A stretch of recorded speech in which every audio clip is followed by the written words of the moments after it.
Thank you, Imam Faisal, for giving us time here in Washington. Your efforts for interfaith bridge building, how fruitful they have been in the last year or so after that controversy, and what are the concerns, the common concern that you see in the common Americans about Islam? I think the many decades of interfaith work and relationship building that we have done with the other faith communities has really helped us and helped us tremendously during the time of the crisis, and the support that we received from the politicians, from the interfaith leaders, all of that, and from the grassroots community was very important in helping us ride through this storm, and it also raised important issues about how America will engage with Islam, both domestically and internationally. Not only with issues surrounding our proposed center in Lower Manhattan, but look at what's happening right now in the Arab world, from Tunisia to Egypt to Libya to Bahrain and to Oman, and it seems to be this desire for change, this desire for a way of living where humanity is one, where there's diversity. The optics of in Tahrir Square of an Egyptian holding up the Quran next to an Egyptian holding up the Coptic cross. This is a vision of a kind of pluralistic society which expresses American values, and it's clear that the whole world wants that, and the generation of the future, the youth of today, want what we have in America today. So it's a very exciting time. What do you think, what were the causes of this controversy? The controversy was really caused by those who sought to take political advantage of it. This happened as a result of the midterm elections, as a result of accusations that President Obama is a Muslim, that those who wanted to utilize the president is a Muslim card and to whip up that sentiment of Islamophobia in order to gain votes during the midterm elections. This is why our Mayor Bloomberg said this whole crisis is going to die no later than November 3rd, because everybody who really understood anything in our political landscape knew it was purely politically motivated. So what's the latest on this project of yours? The dream is very much alive and still alive. The discussion's underway to explore how best to do this. There are those who suggest that if we can get a better place, a larger place, we would do something that would in fact amplify the vision of a center which has multi-faith stakeholders. My vision for the Cordoba House is to seed the beginnings of a culture of unity within diversity. So we'd have a Cordoba House in other cities in America, a Cordoba House in India, which would focus on Hindu-Muslim relations, a Cordoba House in Jerusalem, which would focus on Muslim-Jewish relations and other Muslim-Christian relations, a Cordoba House in Slovenia, which would focus, or in Kosovo, which would focus on Serb-Muslim relations. The vast majority of people, whether they are Serbs or Bosnians, whether they're Muslims and Hindus, want peace. They want a future where we honor our diversity and yet create a nation of one human community under one creator. Talking about more of your efforts, there's a rally going on, I Am a Muslim Too, in New York. What are the purpose of these kind of rallies and these events? Well, one of the things that happened during our crisis is we noticed a rise of anti-Islamic sentiment. And there are many people of other faith traditions who are our friends who believe that to target any religion is wrong, and to paint all Muslims with the brush of terrorism is wrong. It is un-American, and it is not the right thing to do. The Peter King hearings, Congressman Peter King, has proposed certain hearings, and the way he's expressed those hearings has given the impression that it's based upon being a Muslim. And many people who from the other faith communities have felt upset about it. And in fact, this idea of this rally was the brainchild of Rabbi Mark Schneier, with whom we have worked on a twinning of mosques and synagogues. He was the one who came up with this idea and suggested it, and we're happy to be where he said, I'm willing to stand up and say today I'm a Muslim too. The idea is that our faith traditions enhance a commonality of ideas. We both believe in one God, and then we both all believe in the golden rule, no matter what faith traditions we are. So if we can identify with the other at some level and make a profound statement, this will be like a reminder and a wake-up call to those who are not aware of this, that we really are one people, that we are Americans too. As the President said in the State of the Union speech some weeks ago, that in spite of what terrorists are trying to do in this country, of acts of terrorism, that we as Americans are committed to the rule of law and to the conviction that American Muslims are Americans too. And the fact that our President received a standing ovation when he made those remarks in the State of the Union speech by both sides of the House, Republicans as well as Democrats, was a very seminal point in the narrative of Islam in America. And I believe this will be, in fact, a turning point in the narrative of the Muslim community and its presence and acceptance into America as being Americans. We all condemn terrorism. I have unequivocally condemned terrorism. Terrorism has no role and no part in Islam, doesn't belong to our faith tradition. We have to condemn it.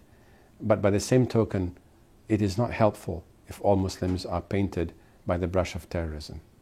In your interfaith efforts, you have been engaging not only within the United States, but you have gone to other Muslim countries, especially in the Middle East. Did you see any signs of the uprising that we see right now in the Middle East? Well, what I have observed, what I did observe in my trip to Bahrain, was the sense among the Shia community, which has been known for quite a while, that they were not pleased. I was in Egypt a few months before that, in January of 2010, and I could see much of the youth who wanted a better future. But did I see the signs of this kind of a revolution that bring down regimes? No, I didn't. What caused it, in your opinion? Well, the causes are the frustrations, the built-up of frustrations that people had. And this gentleman who committed suicide in Tunisia, it just sparked this frustration. And the success of the Tunisian revolt led other people to say, you know what, we can do this too. And a number of people committed suicide in Egypt as well. And that sparked, it's happening in Egypt. It happened in Yemen. And it's been spreading around. We see it in Libya right now as we're speaking. I just heard a Libyan young man, 21-year-old, extremely articulate, not educated apparently, but extremely articulate, saying, we have no future, I have no education, I have no job, I have no this. I mean, we need that, and for someone like Muammar Gaddafi to, for 40 years, more than 40 years, mouthing off from his green book platitudes and stuff that doesn't make sense. You can talk all you want, but you have to deliver to your constituency.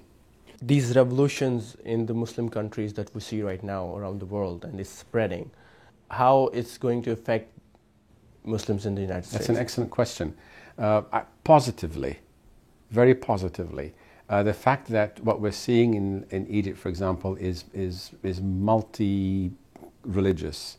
The sight of a person holding the Quran next to a person holding the Coptic cross, the optics and visuals of Egyptian Christians, the Copts, protecting their Muslim, while they're performing their prayers in Tahrir Square from the secret police. The notion that people want their freedoms and are willing to work with other people has demonstrated the reality and the truth that people in the Muslim world want democracy too. And as democracy occurs in the Muslim world, it will reduce the threat of Al-Qaeda, because Al-Qaeda has been attacking these regimes, calling them, these regimes are not helping the cause of the people. as democracy and justice prevails in that part of the world, people will begin to see Muslims as lovers of democracy, as people who believe in pluralism, as not being, against Christians, that they really work with each other. It will be very positive for us in America, because the message that we are saying is being played out. But also the role of American Muslims as interlocutors between this global superpower, United States of America, and our countries of origin is also important, because remember, the youth today who are seeing this also have relatives, have friends, or even if not relatives and friends, and usually they do, but they know of what's happening in America. And what we see right now in the Muslim world is the next generation, the generation of youth, saying, we want what our fellow Egyptians, what our fellow Muslims in America have. And as that transpires, we will see Egypt and all those countries becoming more like America in the ways that America is valuable, as an example. And in this regard, we see a very big role of youth and the social media. Yes. How do you see that? Can we use the same, I would say, medium to educate the Muslims in America or around the world in the Western countries for the bridge building and for the interfaith efforts that you are doing? Can we connect people through this? Absolutely. This is what we're doing right now. I mean, this interview right now is going to be broadcast. It's going to be put on your website. It's going to be, I mean, this new media is very much the medium by which not only the revolution happened, but by which people increasingly communicate today. And it's this increased communication that is creating a new international order. You see, every 30 years, a generation is born. The generation under 30 now is 30 to 60, becomes the people in power. All right, the presidents, the vice presidents, the heads of banks, and the publishers, and the teachers and professors. And those who are currently 60 and above generally pass away. And with their passing away passes the prejudices of an old generation. Today, a European and an Egyptian, Indonesian and Chinese in the youth they wear the same clothing. They use the same media, internet media. So there is greater similarity happening. And there's also greater multiculturalism happening. So we are becoming increasingly multicultural. And what we're becoming more one, and yet more diverse, and wanting to create a oneness out of this diversity. This is what I see for the future of the world. So the revolution that's happening in Egypt, in Libya, in Tunisia, in Oman, is going the Chinese are concerned about a Jasmine revolution right now. But it's going to happen. That's the wave of the future, which is going to happen whether we like it or not. So get ready for it. That brings me to the final question for today. The most common misconception about America in the Muslim world is that Muslims in America are oppressed. They don't have all the rights that an American citizen has. Here we see an imam working for bridge building, doing interfaith work to empower not only Muslim community, but connecting Muslim community to the other faith and other religions. So do you want to say anything to all those people in the Muslim world who are watching you, who are listening to you right now? Any message from an American Muslim? Thank you. Well, first of all, we American Muslims have certain work to do here. There's no doubt about it. There's no doubt that there is a certain amount of Islamophobia in America. But in spite of the Islamophobia, we are prospering in America. And you and I both know, Saqib, that 90% of the people in our countries of origin in the Muslim world, if they had a chance to come to America, would love to come to America, because they know that in every society, even in our own societies back home, there's oppression and there's imperfect justice. Justice is never perfect, but it is a constant effort. It's like our own individual journey. We want to be the best possible Muslim, or the best possible Christian, or the best possible husband, or the best possible wife, but we all fall short of our ideals. That the eternal challenge of human beings and human societies is to make their reality closer to their ideals, to increasingly narrow the gap between our ideals and our reality. And the constant striving to close that gap is a perennial struggle and an eternal one. And I wish them all the blessings of God and help in closing that gap. Thank you, Imam. It's nice talking to you. Thank you very much. Thank you so much for giving us time. Thank you for having me.